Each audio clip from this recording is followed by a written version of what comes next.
Today we're gonna put some ice in our shaker in our cups. We're gonna equal parts of gin of your liking.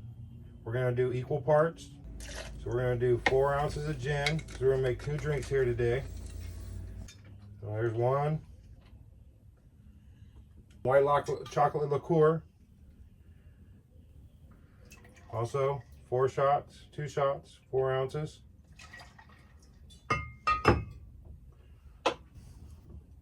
Splash of crème de menthe.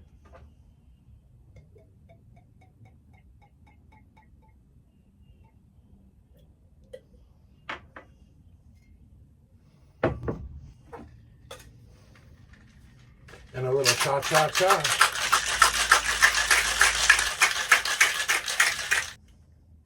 Just pop the cap and give her a pour.